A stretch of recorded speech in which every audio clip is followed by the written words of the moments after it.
சுவாரஸ்யம் கம்மியானு சொன்னதுனால நெக்ஸ்ட் வீக்ல இருந்து சுவாரஸ்யமா விளையாடுறதுக்கு ஏதோ ஒண்ணு அதுல இருக்கு. ஆனா ஆமாங்க, அன்சிதா அவர்கள் கலந்து கண்டுபிடிச்சிட்டாங்க. வேற ஒன்றும் இல்லை, அன்சிதா மாதிரி டஃபான கண்டஸ்டன்ட் வச்சு வீட்டுக்குள்ள இருக்க அவங்களாலையும் சுவாரஸ்யமா கேம் விளையாட முடியல, பாக்குற நம்மளாலையும் சுவாரஸ்யமா பார்க்க முடியல. ஸோ அந்த மாதிரி ஆளுங்களை வெளியே அனுப்புறதுக்கான சில ட்ரிக்ஸ் தான் அதுக்குள்ள இருக்கு. அந்த ட்ரிக்ஸ் என்னன்னு கேட்டீங்கன்னா, வீட்டுக்குள்ள கோடு போட்டு அந்த பக்கம் இந்த பக்கம் டாஸ்க் கொடுத்து விளையாடுவாங்க இல்லையா, இந்த டாஸ்க் இனிமே கிடையாது. பாய்ஸ் டீம் கேர்ள்ஸ் டீம் அப்படின்னு சொல்லுவாங்க. டீம் என்ற ஒரு போங்க ஒன்று பண்ணுவாங்க. அதனால டீமே கிடையாது, இதுக்கப்புறம் இண்டிவிஜுவல் கேம் மட்டும் தான். சரிங்களா, பெட் ஆண்கள் பெண்கள் அப்படின்னு கிடையாது, பெட் கலப்படம் தான். இந்த பக்கம் கொஞ்சம் பேர், அந்த பக்கம் கொஞ்சம் பேர். இந்த ரேட்ல பிடிச்சிட்டாங்க. அவ்வளவுதாங்க சண்டே எபிசோடு.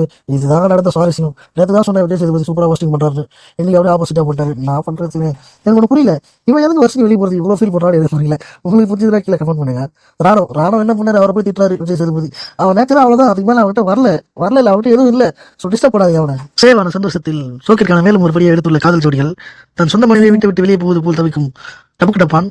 இண்டிவிஜுவல் கேம் தான் விளையாடணும் சொல்லிட்டு பிக் பாஸ் என்ன செய்வது ஏது செய்வது என்று தவிக்கும் மவுத் ஸ்மெட்ஸ். இப்படி பல குழப்பங்களுக்கு இடையே நாளை என்ன நடக்கப் போகிறது என்று நாளை வந்து உங்களிடம் சொல்லும் வரை நன்றி, வணக்கம்.